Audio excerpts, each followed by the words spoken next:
The scream echoed across the grand lobby and froze every conversation in place. Heads turned, coffee cups paused halfway to waiting lips. For one strange moment, the polished world inside Harbour and Smith Financial seemed to stop breathing. The building stood like a monument to wealth and influence. Marble floors reflected the crystal lights above. Glass walls sparkled beneath the grey winter sky. Every corner projected power. Every employee understood the invisible rules. People with status belonged. Everyone else stayed in their place. That morning, a man named Marcus Reed stepped through the revolving doors. He wore a dark hoodie, faded jeans, and well-worn sneakers. Nothing about his appearance matched the expensive surroundings, yet he carried himself with quiet confidence. He walked calmly across the lobby while executives hurried past without noticing him. To most people inside that building, he looked like someone delivering packages or repairing equipment. Nobody imagined he belonged anywhere near the executive offices. The receptionist barely glanced up from her computer. Her polished smile carried the kind of courtesy reserved for people she considered unimportant. She asked whether he was making a delivery. Marcus smiled warmly. His expression felt genuine in a place filled with rehearsed corporate manners. He explained that he was there to visit the executive floor. The answer immediately changed the atmosphere. The receptionist finally studied him carefully. Her eyes moved from his face to his clothing and back again. She asked whether he had an appointment. Marcus calmly replied that he did not. He added that he could wait. Within moments, security approached. The taller guard spoke with professional authority. He explained that executive access required clearance. Visitors without appointments normally used different entrances. Marcus remained relaxed. He repeated that he was not delivering anything. He simply planned to wait. The receptionist searched company records and frowned. His name appeared nowhere in the visitor system. The guard's tone hardened. He suggested Marcus leave until someone approved his visit. Instead, Marcus sat on a nearby bench and pulled out his phone. He politely informed them that he had plenty of time. Nobody in that lobby knew the truth. Nobody realized that Marcus Reed had quietly become the majority owner of Harbour and Smith through a recent acquisition completed by his investment company. Unlike wealthy executives who celebrated with public announcements and media events, Marcus preferred observation. He wanted to see the organization before anyone cleaned it up for display. He wanted honesty. He wanted reality. Most importantly, he wanted to learn how people treated someone they believed had no power. Several minutes later, an elevator opened and a senior executive entered the lobby. His name was Gregory Bennett. He served as chief operating officer and carried himself like a man accustomed to controlling every room he entered. Expensive tailoring, flawless posture, and practiced confidence surrounded him like armor. The receptionist quickly informed him about the visitor waiting downstairs. Gregory turned toward Marcus and examined him with open skepticism. His smile looked friendly from a distance. Up close, it felt cold. He suggested Marcus might be in the wrong building. Marcus stood and calmly replied that he knew exactly where he was. Gregory responded with corporate politeness sharpened into a weapon. He explained that executive leadership followed strict schedules and did not accommodate unexpected visitors. Marcus simply repeated that he would wait.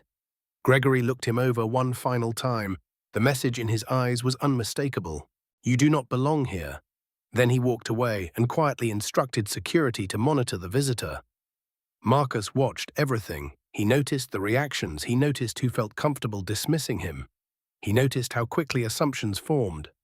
None of it surprised him. Years of success had taught him that appearances often revealed more about observers than subjects. As he sat alone in the elegant lobby, he opened a note on his phone and recorded his first observations. Every interaction mattered. Every judgment revealed something valuable. Over the following days, Marcus returned repeatedly. He listened more than he spoke. He observed more than he revealed. Behind the polished image of Harbour and Smith, he began noticing patterns that troubled him. Certain voices carried weight while others disappeared. Certain employees received opportunities while others remained invisible. The deeper he looked, the more questions emerged. And among all the people moving through those halls, one employee would soon stand out from the rest. Late that afternoon, Marcus glanced toward a conference room and noticed a woman presenting an idea that immediately captured his attention. Her name was Monique Harris. Her analysis was brilliant. Her confidence was quiet but undeniable. Yet as she finished speaking, her proposal was brushed aside with surprising ease. The room moved on without serious discussion. Marcus watched her expression carefully. She hid her disappointment well. Still, he recognized something familiar in her eyes. Talent overlooked, potential ignored, determination tested. As the meeting ended, Marcus realized his investigation had uncovered something far more important than executive arrogance. Beneath the polished surface of Harbour and Smith, deeper problems were waiting to be exposed. And the first person who might help him uncover the truth was the very employee everyone else seemed determined to ignore. The winter wind rattled against the tall glass windows of Harbour and Smith. Outside, the city moved beneath grey skies and icy air. Inside, everything appeared polished and controlled. Executives hurried through corridors carrying laptops and expensive coffee. Assistants moved between offices with practiced efficiency. On the surface, the company looked successful. Marcus Reed was beginning to understand how much of that image was carefully maintained. For several days, Marcus continued his quiet investigation. He arrived early and stayed late. Sometimes he borrowed temporary credentials, sometimes he simply observed from common areas. Nobody paid much attention to him. That invisibility became his greatest advantage. People revealed their true selves when they believed nobody important was watching. The more Marcus observed, the more disturbing patterns emerged. During meetings, talented employees were interrupted before finishing their ideas. Certain voices received immediate praise. Others struggled just to be heard. Suggestions from women were often ignored until repeated by male managers. Employees from diverse backgrounds worked harder for recognition that never seemed to arrive. It was not one dramatic incident. It was 1,000 small moments creating the same message every day. One person repeatedly caught Marcus's attention. Monique Harris possessed remarkable intelligence and composure. Her work demonstrated precision and creativity. She consistently identified solutions that improved operations. Yet her contributions rarely received proper credit. During strategy sessions, Marcus watched managers dismiss her recommendations only to celebrate similar ideas later when presented by others. One afternoon, Marcus attended another operations meeting. Rain tapped softly against the conference room windows. The atmosphere felt tense. Monique stood near a presentation screen explaining a serious distribution problem affecting several major clients. She broke down the issue with impressive clarity. Her proposed solution was practical, efficient, and financially sound. Several employees nodded in agreement. Before discussion could begin, a manager named Todd Whitaker leaned back in his chair.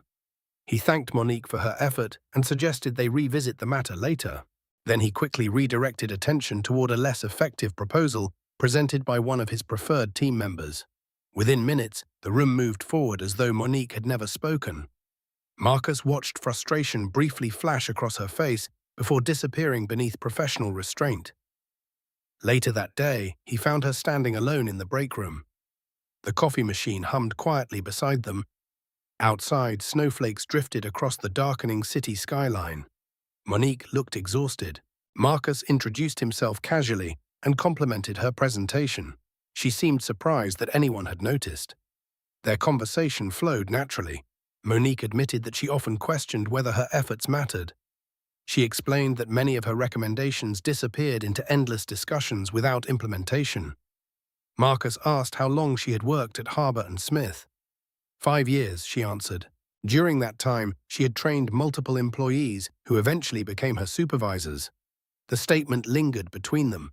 Marcus recognized the weight behind those words. It was not bitterness. It was disappointment built from years of experience. Monique had learned to expect less than she deserved. Even so, she continued showing up every day and giving her best. Marcus admired that resilience. He carefully asked why she believed her ideas received so little support. Monique hesitated before answering. Then she spoke honestly. She said some people had already decided who belonged in leadership positions and who did not. Once those assumptions formed, evidence rarely changed minds. Marcus nodded thoughtfully. Her answer matched everything he had observed. Harbour and Smith promoted itself as progressive and inclusive. The reality felt very different.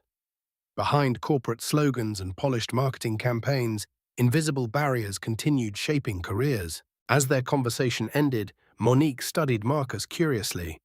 There was something unusual about him. He asked questions most people avoided. He listened carefully. Most importantly, he seemed genuinely interested in understanding the truth. She asked where he worked within the company. Marcus smiled. His answer remained intentionally vague. He explained that his job involved learning what happened when people believed nobody was paying attention. The response earned a small laugh from Monique, but it also left her wondering. That evening, Marcus walked through another section of the building. A leadership development poster hung prominently near the elevators. 10 smiling executives appeared beneath the company logo. Every face looked remarkably similar. The message was subtle but unmistakable. Success followed a specific pattern at Harbour and Smith. Marcus pulled out his phone and recorded another observation. He documented recurring examples of exclusion, overlooked talent, and leadership favoritism. One name appeared repeatedly in his notes: Monique Harris. The company viewed her as ordinary. Marcus increasingly believed she represented exactly the kind of leader Harbour and Smith desperately needed. Meanwhile, someone else had begun paying attention. Gregory Bennett noticed Marcus appearing throughout the building. At first, he dismissed him as an inconvenience. Now he felt uneasy. The visitor asked too many questions. He appeared in too many places. Most troubling of all, he carried himself with confidence that made no sense. Late that evening, Gregory stood inside his office, overlooking the city lights. He stared through the glass while replaying recent events. Something about Marcus Reed felt wrong. The more Gregory thought about him, the less comfortable he became. Finally, Gregory reached for his phone and called the head of information technology. His voice remained calm, but tension hid beneath every word.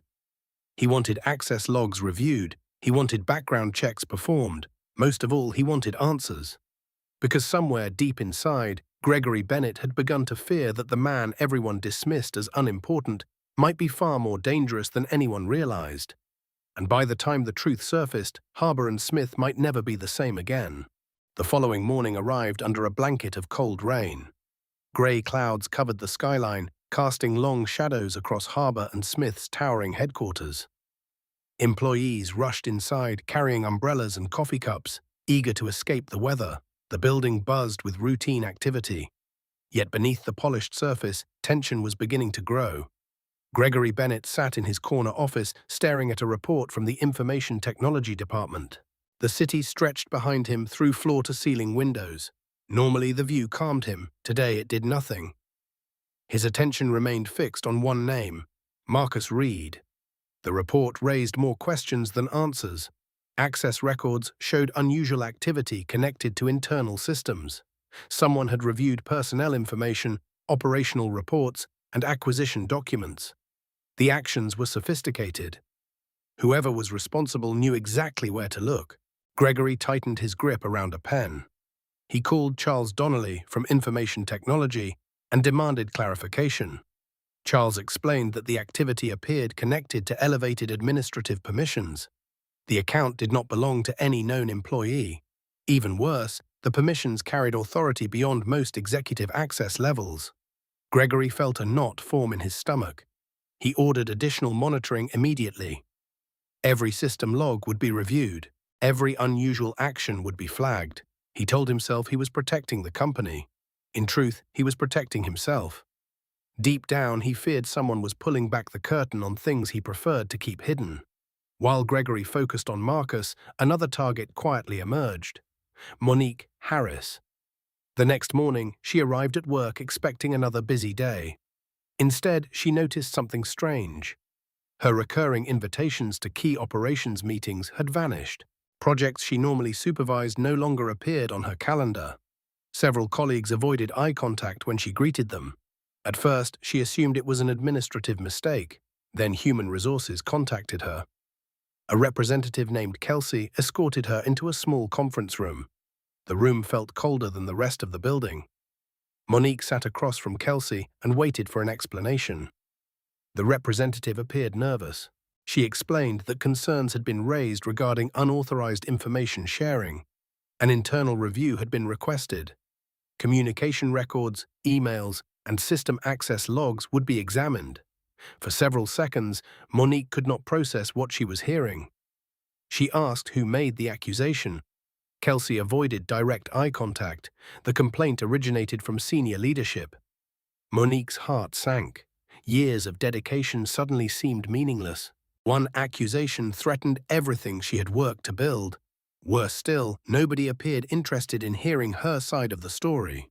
That afternoon, she found Marcus standing near a vending machine reviewing documents on his phone. The frustration she had been holding back finally surfaced. Her voice trembled with anger. She told him about the investigation. She explained how quickly people had begun treating her differently. She described the looks, the whispers, and the sudden isolation. Marcus listened carefully. The more she spoke, the more serious his expression became. When she finished, he quietly assured her that she had done nothing wrong. Monique laughed bitterly. Right and wrong no longer mattered. Perception had already done the damage. Marcus knew she was right. Organizations often punished suspicion long before facts appeared. He also understood something Monique did not. Gregory Bennett was feeling pressure, and people under pressure often made mistakes. Monique folded her arms and studied him closely. She had trusted him more than anyone else inside the company, yet she still knew almost nothing about him. "Who are you, really?" The question hung between them. Marcus hesitated. Part of him wanted to reveal everything. Another part knew the timing was not right. Instead, he answered carefully. He explained that he came to Harbour and Smith because he believed the company could become something better. He wanted to understand what prevented that progress. Monique stared at him. His words sounded sincere. Still, she sensed there was much more beneath the surface. Before leaving, she gave him one warning. People were paying attention now. Whoever he really was, leadership knew he did not belong to the role they had assigned him. That evening, Marcus returned to his apartment overlooking the river. Rain streaked across the windows while city lights reflected on the dark water below. The room remained quiet except for the soft hum of his laptop. He opened a secure communication channel with his executive team. Several updates awaited review. Internal resistance was growing. Certain leaders had begun coordinating responses. Monique's situation was deteriorating. The recommendation from his advisors was clear. Reveal ownership, take control publicly, end the investigation. Marcus leaned back and stared at the skyline. He had gathered enough evidence to act. Yet he wanted one final confirmation. People behaved differently when they believed victory was within reach. Gregory Bennett still thought he controlled the narrative. That confidence might expose even deeper problems. Marcus typed a brief response. Prepare for transition. Continue monitoring. Public announcement within 48 hours. He pressed send. Across town, Gregory sat alone inside his office, long after most employees had gone home. Another report had arrived from information technology. This one disturbed him even more. The mysterious administrator account remained active. Whoever controlled it had accessed files connected to the acquisition itself. Gregory's pulse quickened. Suddenly, a possibility entered his mind. One so dangerous he immediately tried dismissing it. What if Marcus Reed was not investigating Harbour and Smith from the outside? What if he already owned a place at the top? The thought seemed impossible, yet the fear refused to disappear. Gregory walked toward the window and looked down at the city below. Rain continued falling across the streets. Traffic lights glowed through the darkness. For the first time in years, he felt something unfamiliar. Uncertainty. And somewhere in that same city, Marcus Reed was preparing to step out of the shadows and reveal a truth that would shake Harbour and Smith to its foundation. Monday morning arrived with clear skies and bright sunlight reflecting off Harbour and Smith's glass exterior. The storm that had lingered over the city for days had finally moved on. Employees entered the building expecting an ordinary start to the week. None of them realized they were about to witness a moment that would become company history. The lobby looked exactly as it always had. Marble floors gleamed beneath crystal chandeliers. Executives hurried toward elevators while receptionists greeted visitors. Yet something felt different. Conversations seemed quieter. Anticipation lingered in the air without explanation. At precisely 9 o'clock, the revolving doors opened. Marcus Reed stepped inside, but this time he was not wearing a hoodie. He wore a tailored navy suit. His shoes reflected the morning light. Two senior executives from Valor Capital walked beside him with professional confidence. The transformation stunned everyone who recognized him. The receptionist, who had repeatedly dismissed him, nearly dropped her pen. The security guard who once tried escorting him outside straightened immediately. Several employees exchanged confused looks. Marcus acknowledged none of it. He simply approached the security gate and scanned a badge. A green light flashed. Executive access granted. The gate opened. Silence spread across the lobby. People watched him disappear into the private elevator reserved for senior leadership. Upstairs, the quarterly executive meeting was already underway. Gregory Bennett stood at the head of a long conference table, delivering another presentation. Graphs filled a massive screen behind him. Executives nodded while he spoke confidently about growth strategies, operational improvements, and future expansion. Everything felt normal. Then the conference room doors opened. Every head turned. Gregory stopped speaking mid-sentence. Marcus entered calmly. The room froze. Without hesitation, he walked toward the empty seat positioned at the head of the table, the seat reserved for ownership. He sat down. Nobody moved. Nobody spoke. Gregory forced an uncomfortable smile. He greeted Marcus as though encountering an unexpected visitor. Before he could continue, one of the executives accompanying Marcus cleared his throat. The announcement that followed changed everything. He formally introduced Marcus Reed as the majority stakeholder and controlling owner of Harbour & Smith. The acquisition had been completed weeks earlier. The room erupted with shocked whispers. Several executives looked toward Gregory. Others stared directly at Marcus. Some simply sat frozen. Marcus allowed the reaction to settle before speaking. His voice remained calm. He explained that he had intentionally delayed any public introduction. He wanted to understand the company beyond presentations and polished reports. He wanted to see daily operations with his own eyes. Most importantly, he wanted to observe how people treated individuals they believed lacked influence. Nobody interrupted. The room had become painfully quiet. Marcus described what he witnessed. He spoke about talented employees being ignored. He discussed leadership favoritism. He highlighted patterns that consistently disadvantaged certain groups. His words were measured. They carried no anger. That made them even more powerful. Several executives shifted uncomfortably in their chairs. Others avoided eye contact entirely. Then Marcus addressed the issue directly. The culture inside Harbour & Smith would change immediately. Those unwilling to support that change would eventually find themselves replaced. The statement landed like thunder. Gregory maintained his professional smile, but tension appeared around his eyes. He assured Marcus that leadership welcomed alignment and improvement.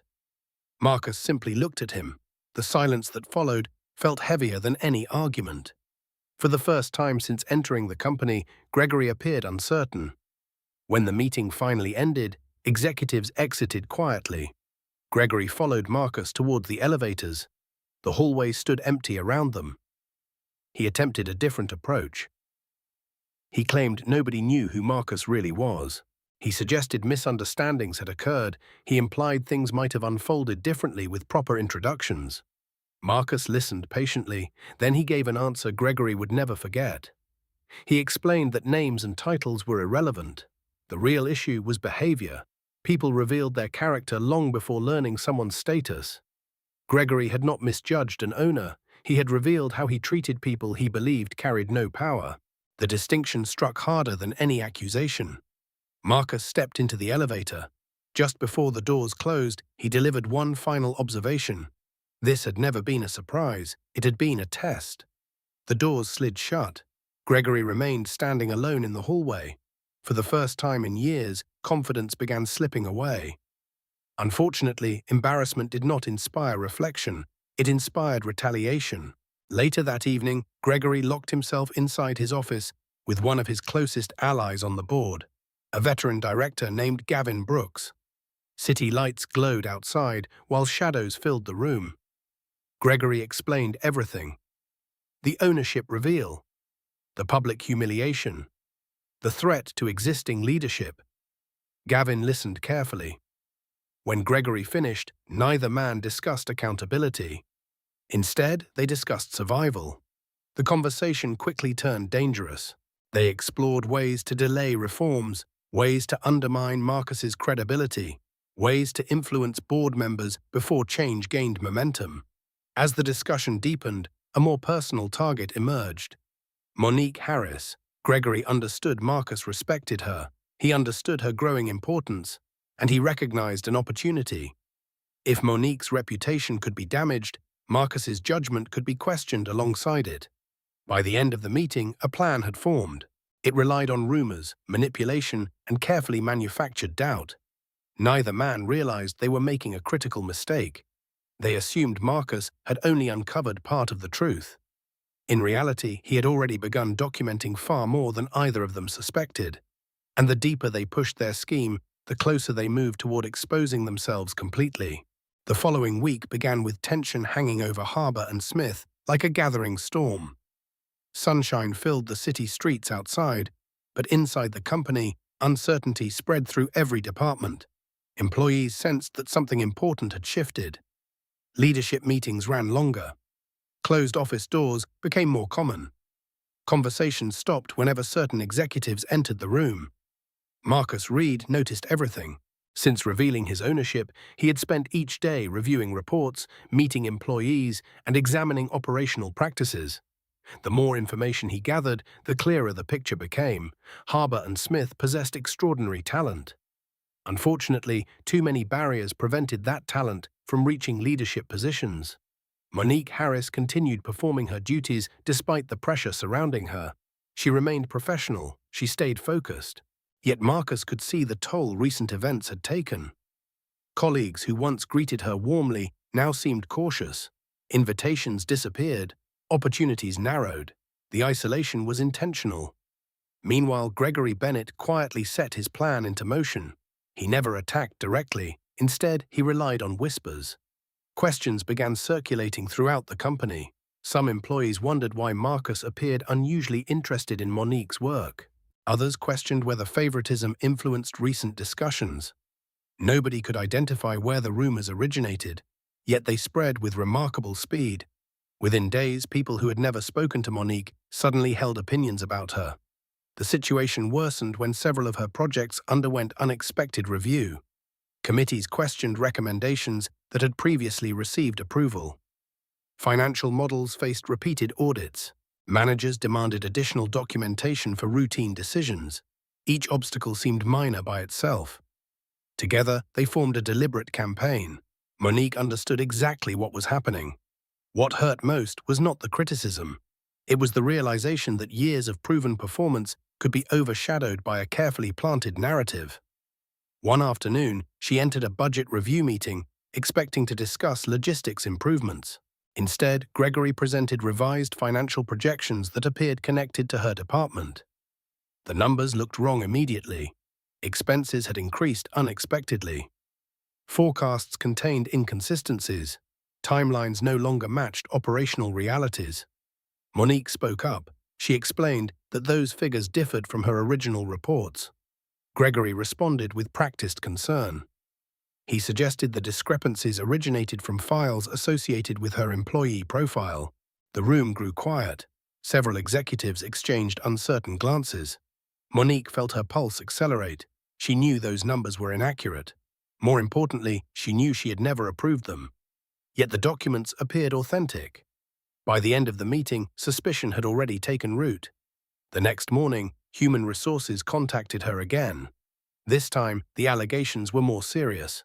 Questions focused on financial reporting and data integrity. Monique sat through another uncomfortable interview while trying to understand how events had escalated so quickly. Across the building, Marcus received updates from multiple sources. The pattern became impossible to ignore. Someone was targeting Monique deliberately. Someone possessed enough influence to manipulate procedures and shape perceptions. Marcus already knew who benefited most. The challenge was proving it. Later that evening, he invited Monique to meet at a quiet cafe overlooking the river. The city lights reflected across dark water while soft music played in the background. It was one of the few places where neither of them felt watched. Monique arrived carrying visible frustration. For the first time since meeting Marcus, she looked genuinely discouraged. She admitted that she was beginning to question everything: her career, her future, even her own confidence. Marcus listened carefully. Then he shared something important. People who manipulate systems often depend on exhaustion. They hope talented individuals eventually stop fighting. They hope frustration becomes surrender. Monique stared at him quietly. Part of her wanted to believe him. Another part feared the damage might already be irreversible. Marcus leaned forward. He assured her that truth still mattered. Evidence still mattered. And those responsible for creating the situation were making mistakes. Every attempt to strengthen their position generated new records, new witnesses, new evidence. The more aggressively they acted, the more vulnerable they became. His confidence seemed genuine. For the first time in weeks, Monique felt a small measure of hope. Meanwhile, Gregory celebrated what he believed was progress. Several board members had begun expressing concern about recent controversy. Questions surrounded Marcus's leadership approach. Some investors worried about instability, exactly as Gregory intended. That night, he met privately with Gavin Brooks. They reviewed documents, discussed messaging strategies, and planned additional pressure campaigns. Both men believed they were regaining control. Neither realized that their conversations were generating a trail far more detailed than they imagined. While Gregory plotted, Marcus's legal and investigative teams worked quietly behind the scenes. Emails were being preserved, access records were being examined, communication logs were being verified, every action left fingerprints, every manipulation created evidence. Near midnight, Marcus stood alone in his apartment overlooking the city. The skyline shimmered beneath clear skies. Traffic moved like streams of light through the darkness. A secure message arrived from his lead investigator. The subject line contained only 4 words. "We found the proof." Marcus opened the file. His eyes moved carefully across the evidence. Altered reports, modified timestamps, internal communications, coordinated actions connecting multiple individuals. The information was stronger than he expected. Much stronger. For several moments, he simply stared at the screen. Then he smiled, not because the battle was over, because the truth was finally beginning to surface. And when it emerged completely, Harbour and Smith would face a reckoning unlike anything in its history. The city woke beneath a brilliant sunrise. Golden light reflected from the towering buildings surrounding Harbour and Smith. To most employees, it looked like another ordinary day. Inside the company, however, pressure continued building beneath the surface. Marcus Reed spent the morning reviewing evidence collected over recent weeks. Every report confirmed the same conclusion. What began as subtle favoritism had evolved into deliberate manipulation. Certain executives were no longer protecting the company. They were protecting themselves. Across town, Monique Harris sat alone at her desk staring at a stack of reassigned projects. Her responsibilities had been reduced again. Meetings she once led now proceeded without her involvement. Colleagues avoided difficult conversations, some offered sympathetic smiles, others kept their distance. The isolation hurt. Not because she doubted her abilities, because she had devoted years of her life to helping the company succeed. Now she was being treated as a liability. She opened her inbox. More audit requests waited, more questions, more demands for explanations. The strategy was obvious. Keep her overwhelmed, keep her defensive, keep her distracted. Meanwhile, Gregory Bennett walked through executive offices with renewed confidence. Recent media coverage had begun shifting attention away from him. Industry blogs discussed leadership uncertainty. Investors expressed concern about company stability. Several stories subtly questioned Marcus's unconventional approach. Gregory viewed every headline as a victory. During a private meeting with Gavin Brooks, he outlined the next phase. If public pressure continued growing, board members might eventually question Marcus's leadership. If enough doubt emerged, reform efforts could be delayed indefinitely. The plan seemed flawless. What Gregory failed to realize was that every conversation generated evidence. Every instruction created a record. Every effort to manipulate perception left traces behind. That afternoon, Marcus received a secure call from Evelyn Chen, the lead investigator overseeing the independent review. Her tone carried unusual excitement. The team had completed forensic analysis on several disputed documents. The results were decisive. Files connected to Monique's department had been altered after submission. Metadata proved modifications occurred from executive-level accounts. Timestamp records identified specific users. Communication logs revealed coordination between multiple individuals. Most importantly, investigators now possessed direct evidence linking Gregory's office to the alterations. Marcus listened carefully.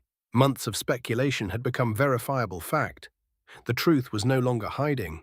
It simply needed the right moment to emerge. That evening, Monique received an anonymous package delivered to her apartment. The envelope contained printed documents and a brief handwritten note. The handwriting was familiar. "You were never the problem." Inside, she found copies of system audits, timestamp analyses, and communication records. Every page demonstrated how her work had been manipulated after submission. Every document confirmed what she had suspected but could never prove. Monique sat at her kitchen table for nearly an hour. She reread every page. The anger she carried slowly transformed into something else: relief. For weeks, she had questioned herself, questioned her judgment, questioned her future. Now she finally understood. The failure had never been hers. The system itself had failed. The next afternoon, Marcus invited her to a private workspace overlooking the river. Rain clouds drifted across the skyline, while sunlight occasionally broke through the grey. The room remained quiet except for the hum of computer monitors. Monique arrived carrying the envelope. Marcus greeted her calmly. For the first time since their friendship began, he shared the full scope of what had been happening. Large screens displayed organized evidence: emails, financial records, internal communications, meeting transcripts, metadata reports, every piece connected to a larger pattern. Monique stared in disbelief. The operation was far bigger than she imagined. "This is war," she said softly. Marcus shook his head. "No. War destroys everything. This is accountability." There was no anger in his voice, only certainty. He explained that people like Gregory depended on confusion. They relied on noise, rumors, and distractions. Their power weakened when facts became impossible to ignore. Monique looked at the evidence covering the screens. For the first time, she saw a path forward. Not revenge, justice. Then Marcus revealed the final piece of his plan. The quarterly shareholder conference was approaching. Board members, investors, media representatives, industry leaders. Everyone who mattered would be present. And for weeks, Gregory believed the event would strengthen his position. Instead, it would become the moment everything changed. Marcus opened a black presentation case resting on the table. Inside sat a storage drive containing every verified record, every email, every alteration, every conversation, every lie. Monique understood immediately. The conference would not be a defense, it would be a revelation. She asked the question everyone would eventually ask: what if they refused to listen? Marcus smiled, not the smile of a businessman, the smile of someone who already knew the answer. Truth has a way of making itself heard. Outside the window, sunlight finally broke through the clouds and illuminated the river below. For weeks, Gregory Bennett had believed he controlled the narrative. For weeks, he thought silence meant weakness. He had no idea that the silence was almost over. And when it ended, the room he trusted most would become the place where his entire world collapsed. The quarterly shareholder conference arrived beneath clear blue skies. The city sparkled in the morning sunlight. News crews gathered outside Harbour and Smith long before the doors opened. Investors arrived carrying expectations. Board members arrived carrying concerns. Nobody knew they were about to witness one of the most dramatic moments in company history. Inside the grand ballroom, everything appeared flawless. Crystal chandeliers illuminated rows of elegant tables. Large screens displayed company branding. Servers moved quietly between guests. The atmosphere felt confident, optimistic, controlled. Gregory Bennett stood near the stage, greeting investors with practiced charm. His smile had returned. His posture radiated authority. Weeks of rumors and investigations seemed to have shifted momentum back in his favor. Reporters quoted his comments. Board members listened carefully. Several investors praised his steady leadership. Gregory enjoyed every moment. He believed the worst had passed. He believed Marcus Reed had retreated. Most importantly, he believed silence meant surrender. Nearby, Gavin Brooks shared the same confidence. They exchanged quiet remarks while scanning the room. Neither man noticed how many independent auditors and legal observers had quietly taken their seats. Neither realized that several board members had received confidential evidence packets earlier that morning. Neither understood that events were no longer under their control. As the conference began, Gregory stepped onto the stage. The audience applauded politely. He thanked investors for their trust. He spoke about stability, growth, resilience, recovery. The words flowed smoothly. Years of executive experience made public speaking effortless. Everything proceeded exactly as planned. Then a voice interrupted from the back of the ballroom. Calm, clear, impossible to ignore. That version of the story is incomplete. The room instantly fell silent. Heads turned. Conversations stopped. Even the servers paused. Marcus Reed stood at the rear entrance. He wore a charcoal suit. His expression remained composed. Beside him walked Monique Harris, carrying a folder thick with documents. Several members of the legal review team followed behind them. The atmosphere changed immediately. Gregory's confidence vanished. Marcus walked steadily toward the stage. Every eye followed him. When he reached the front of the room, he turned toward the audience. No dramatic gestures, no raised voice, just quiet certainty. He introduced himself formally as majority owner of Harbour & Smith. Then he delivered a statement that transformed the entire conference. The information shared during recent weeks, he explained, had been influenced by deliberate deception.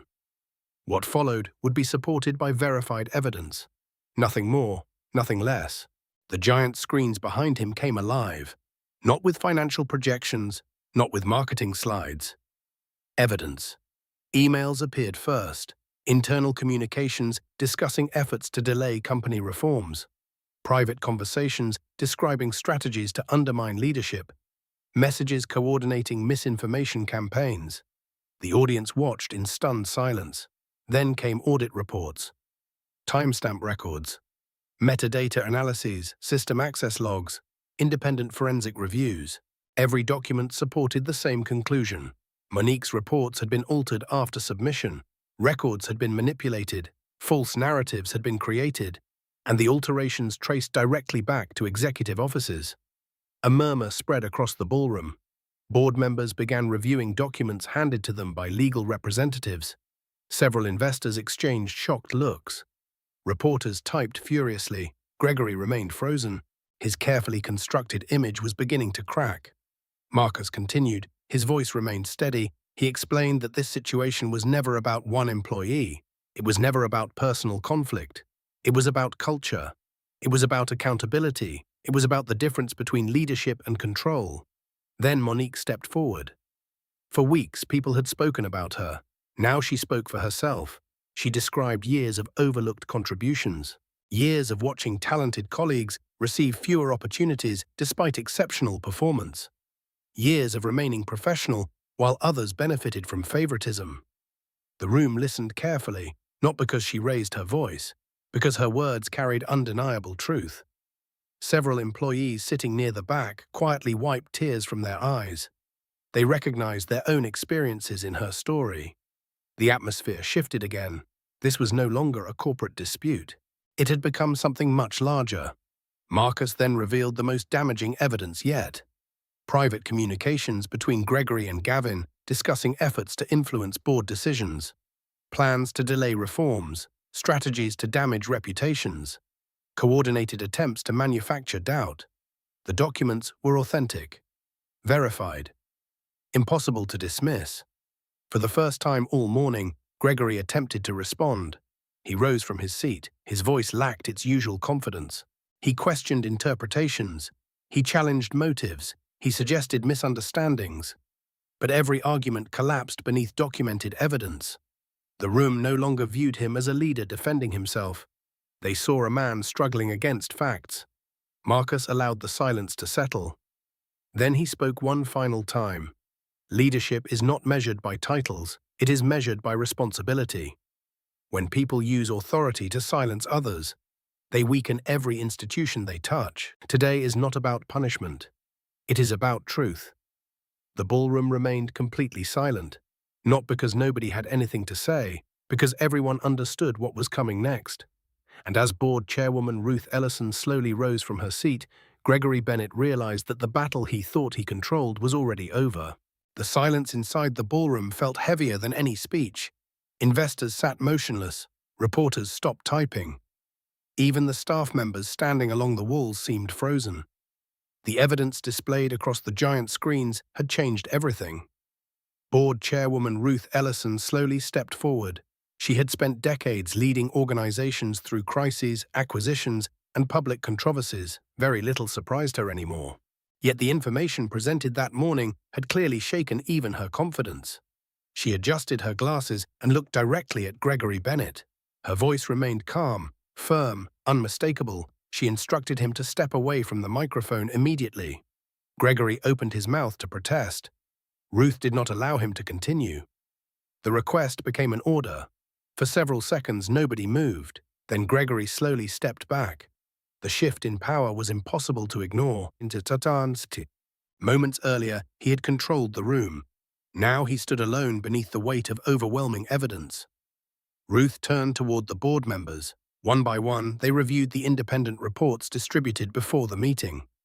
Legal advisors confirmed the authenticity of the documents. Auditors verified the findings.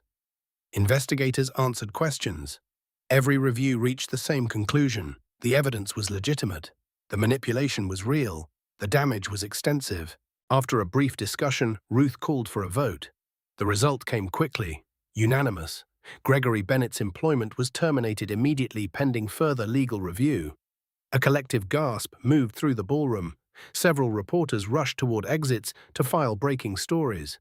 Investors exchanged stunned expressions. Security personnel quietly approached Gregory. For the first time all morning, genuine emotion crossed his face. Not anger, not arrogance, fear. Years of influence had vanished within minutes. As he gathered his belongings, he looked toward Marcus. The resentment in his eyes was impossible to miss. "You think you've won," Gregory said quietly. Marcus met his gaze. His response carried no triumph, no bitterness, only honesty. This was never about winning. It was about stopping the company from losing. The words lingered long after Gregory left the room. Most people believed the story had reached its conclusion. They were wrong, because Marcus still had one final truth to reveal. That evening, Harbour & Smith hosted its annual Investor Appreciation Dinner. The atmosphere felt completely different from the morning conference. News of Gregory's removal had already spread across financial media. Industry analysts discussed the scandal. Employees shared messages of support. Yet many questions remained unanswered.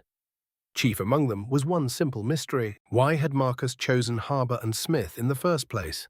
The ballroom buzzed with curiosity as guests gathered around elegantly decorated tables. City lights shimmered beyond enormous windows overlooking the skyline. When Marcus eventually stepped onto the stage, the room grew quiet immediately. Everyone expected a celebration. Instead, they received another surprise. Marcus thanked employees, investors, and board members for their patience throughout the difficult process. Then he paused. The room leaned forward. He explained that his connection to Harbour & Smith began long before the acquisition, long before the public announcement, long before anyone inside the company knew his name. The revelation captured everyone's attention. Marcus continued. Years earlier, he had heard concerns regarding leadership practices inside the organization. Those concerns came from individuals connected to former business relationships. At first, he dismissed them as isolated complaints. But the stories continued. Talented people overlooked. Advancement opportunities blocked. Important decisions made behind closed doors. Eventually, curiosity turned into investigation, and investigation led to evidence. When Harbour & Smith became available for acquisition, Marcus saw more than a business opportunity. He saw a chance to test whether the stories were true. The room remained completely silent. Many attendees suddenly understood why he had entered the building wearing a hoodie instead of a tailored suit. He had never been interested in making an impression. He wanted an honest reaction. He wanted to see how people treated someone they believed held no authority. Marcus looked around the ballroom. The emotion in his voice deepened. He explained that organizations rarely fail because of strategy alone. They fail when assumptions become more powerful than integrity. They fail when talented people stop believing their contributions matter. They fail when leaders become more interested in protecting themselves than serving others. Many employees listening that night felt tears forming in their eyes because they understood exactly what he meant. Across the room, Monique stood quietly near the stage. For years, she had doubted whether anyone noticed her efforts. Now she represented something much larger. Proof that talent eventually finds its voice. Proof that persistence matters. Proof that truth can survive even when surrounded by doubt. The audience erupted into applause. Not polite applause, not corporate applause, something genuine, something emotional. The sound filled the ballroom for nearly a minute. Yet while everyone celebrated the victory, Marcus remained thoughtful, because he knew the real challenge had only just begun. Removing one executive would not transform an entire culture. Real change required action, commitment, consistency. And over the coming months, Harbour and Smith would face its greatest test yet. Could a company built on old habits truly become something better? Marcus intended to find out, and the answer would change far more lives than anyone imagined. 6 months passed, and Harbour and Smith no longer felt like the same company. The buildings still stood proudly against the city skyline. The marble floors still gleamed beneath crystal chandeliers. The elevators still carried executives between towering floors. Yet beneath the familiar appearance, something profound had changed. Employees noticed it first. Meetings felt different. Voices once ignored now carried weight. Ideas received consideration based on merit rather than status. Leadership teams reflected a broader range of experiences and perspectives. The atmosphere that once felt restrictive slowly began transforming into something healthier, something more honest. Marcus Reed spent much of his time listening. He visited departments regularly. He met with employees at every level. Rather than speaking about culture, he focused on building it. Trust returned slowly, but it returned. Meanwhile, Monique Harris experienced a transformation few could have imagined months earlier. The woman who once sat quietly while others dismissed her ideas now led major strategic initiatives across the company. Her office overlooked the city skyline. Her title reflected responsibilities she had long deserved. Most importantly, her voice finally reached the rooms where important decisions were made. The promotion was not a reward, it was recognition. Recognition of talent that had existed all along. One afternoon, Monique walked through a hallway where an old leadership development poster once hung. She stopped for a moment. The replacement display featured employees from every department, different backgrounds, different experiences, different paths to success. The message felt simple. Everyone belonged. For years, that message had been missing. Now it stood proudly in one of the company's most visible locations. Outside the company, the story continued attracting attention. Business publications highlighted Harbour and Smith's transformation. Industry leaders studied the changes. Investors praised the organization's renewed transparency.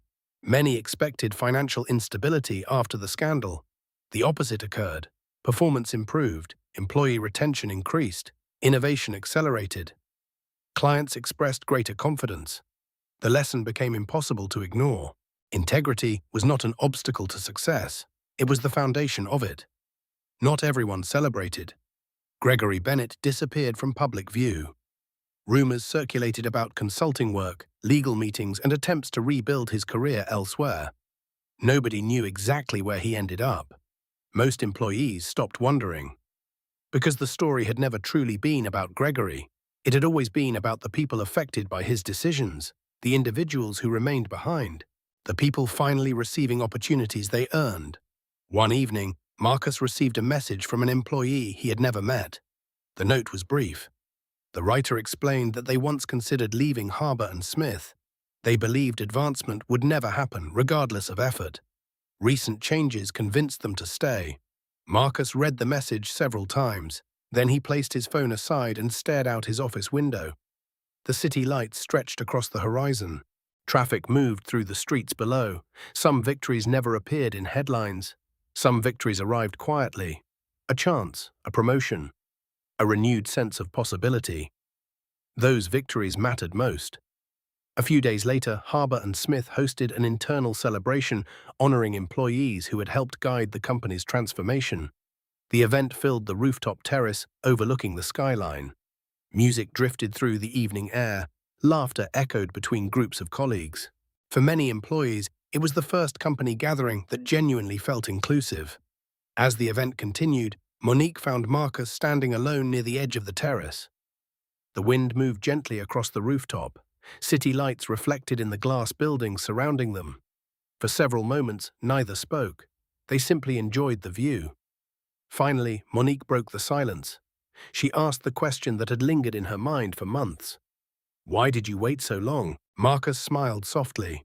The answer came without hesitation, because people expected noise. They expected anger. They expected immediate retaliation. Truth works differently. Sometimes it needs time, sometimes it needs evidence, and sometimes it needs people willing to listen. Monique nodded. She understood now. The waiting had never been weakness. It had been strategy. Marcus turned toward the skyline. His voice carried quiet conviction. He explained that the experience was never just about him. It was about every employee who had entered the building feeling invisible.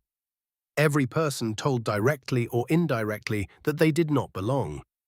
Every talented individual forced to work twice as hard for half the recognition. The rooftop grew quiet again. Monique looked across the city. The journey felt almost unreal. Months earlier, she sat alone wondering whether her career was ending. Now she stood beside the man who helped expose an entire system of unfairness. Yet even that was not the greatest victory. The greatest victory was knowing future employees would face fewer barriers than she did. Marcus folded his hands and smiled. "Real change," he said, "is not measured by what happens today. It is measured by what becomes possible tomorrow." As the celebration continued around them, neither realized that one final conversation remained. A conversation that would bring the entire journey full circle and leave a lesson nobody present would ever forget. Autumn arrived quietly across the city. Golden leaves drifted through the streets below Harbour and Smith's headquarters. The air felt cooler. The pace felt calmer. Months had passed since the conflict that nearly divided the company. For the first time in years, employees arrived each morning feeling hopeful rather than cautious. The transformation was visible everywhere. Departments collaborated more openly. Leadership meetings welcomed perspectives once ignored. Mentorship programs connected experienced professionals with emerging talent. Promotion decisions became transparent. Accountability became more than a slogan. It became part of daily operations.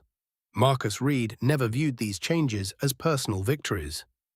Whenever journalists asked about his role, he redirected attention toward employees. The people who endured difficult circumstances, the people who continued contributing despite disappointment, the people who believed improvement was possible even when evidence suggested otherwise. Those were the individuals who deserved recognition. One crisp evening, Harbour and Smith hosted a celebration marking a year of remarkable progress. Employees filled a renovated event space overlooking the river. Large windows framed the city skyline, glowing beneath sunset colors. The atmosphere felt warm, genuine, earned. Laughter echoed across the room. Families attended, colleagues shared stories. New friendships formed. For many employees, it felt like the company they always hoped Harbour and Smith could become. Near the end of the evening, Ruth Ellison approached the stage and invited Marcus to speak. The room immediately quieted.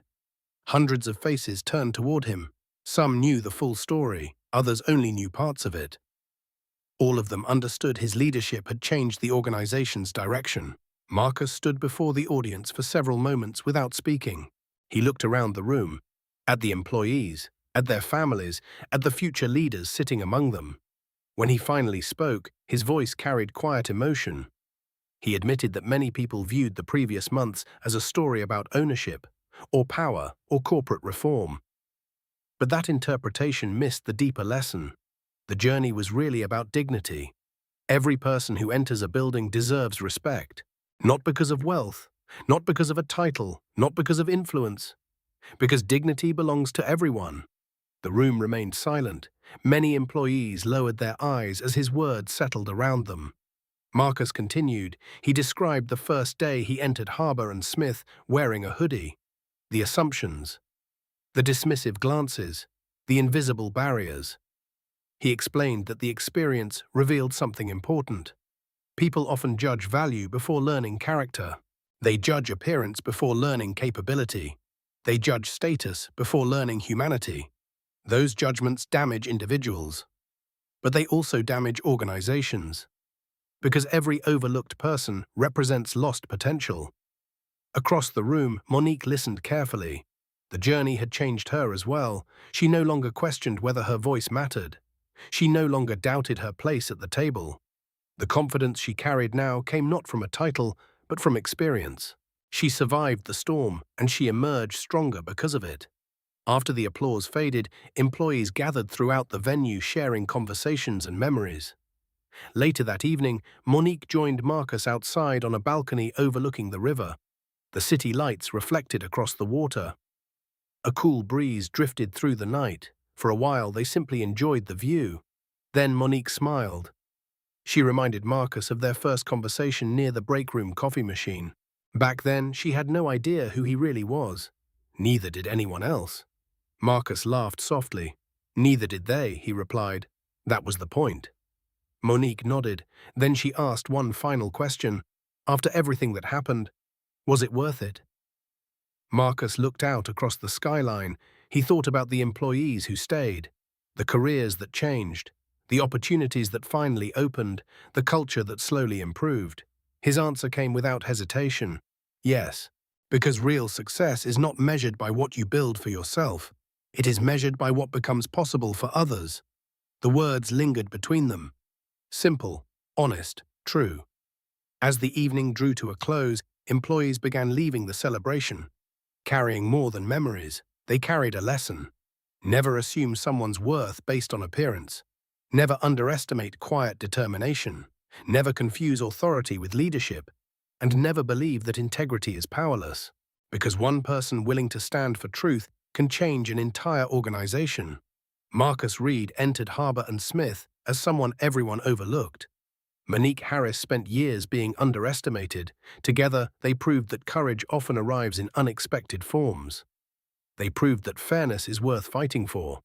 Most importantly, they proved that lasting change begins the moment people decide to see one another clearly. The city lights continued shining beneath the night sky. The river flowed steadily through the darkness. And somewhere inside Harbour and Smith, future employees would walk through those doors without facing the barriers that once stood in their way. That was the real victory. Not revenge, not recognition, opportunity. The kind that changes lives, the kind that creates new chapters, the kind that reminds us all never to judge a person before learning their story. Subscribe to the channel, leave a comment, your viewing location, and share this video.